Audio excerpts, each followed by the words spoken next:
Well, welcome back to the channel, everybody. Today's going to be the tale of two different Allis Chalmers M's. This one right here, I purchased here recently. I was going to use it for parts for my grandfather's project. I saw it in the ad. It was a very nice, complete machine. It appeared like they had really good undercarriage. And most importantly, it had an uncracked block. If any of you guys know anything about these Allis Chalmers M's, it's very rare to find one without a cracked block. That's why I bought that one there also. But, I took a look at it, drove all the way over to Vacaville, which is kind of the East Bay area of California. We took a look at it, and unfortunately, the undercarriage was a little bit more worn out than I wanted.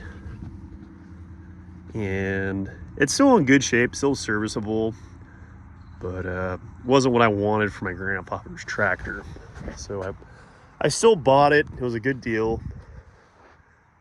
And I got it running. Steers perfectly both ways.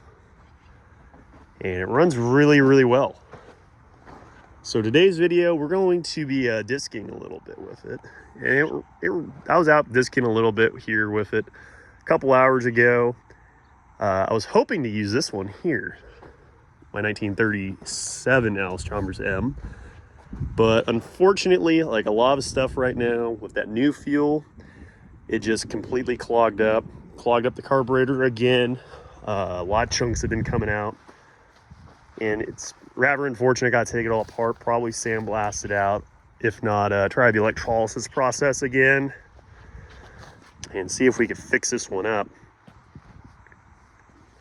And this one is also a very nice Allis Chalmers M. They're pretty common here in California, but and they're a good little tractor. A little high geared, but they're a good little tractor nonetheless. But all right, we'll stay tuned. Well, the first things I do whenever I run one of these, obviously check the oil.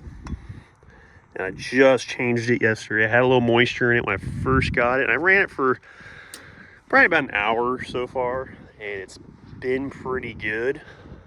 Check the coolant. And these are always fun. Somebody already made good access on this one by cutting this out like they would do back in the day. I don't recommend doing this if you're going to be restoring a tractor, but that's what the old timers would do all the time. I put fresh oil in it. The boot there is not the best, but it's still there, so we'll keep using it. I greased it up a little bit, put a couple pumps of grease there, grease on the clutch shaft, and I went through and I checked the final drive oils before doing any of this. And these have self-sealed rollers on the bottom, which is kind of rare. I've never seen one like this. Usually they have Yalamite fittings. And then this one here has grease zerks on the top carriers and on the idlers on the front. And like you can see, this thing's got some wear. Like they're starting to go down into here pretty deep. Got a little square left here, but not much.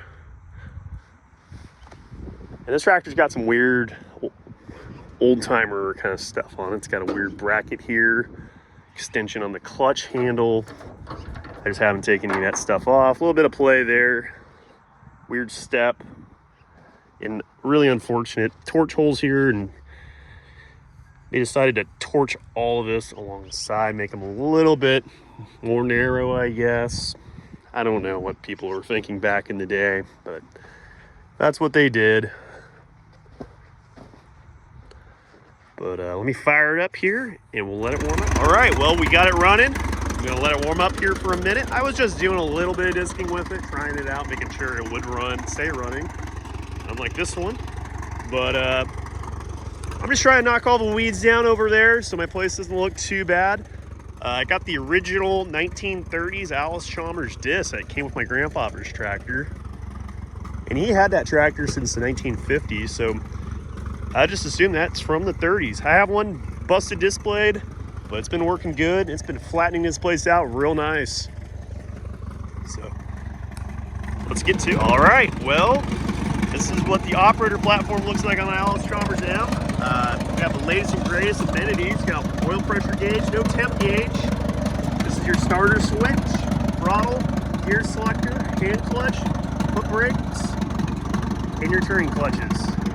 So not much in the way. Got a couple foot pegs. Not really much in the way of the floorboard. Just kind of got it sit on the transmission here and clutch. Not much going on in here. First gear is down and to the right. We'll gas it up.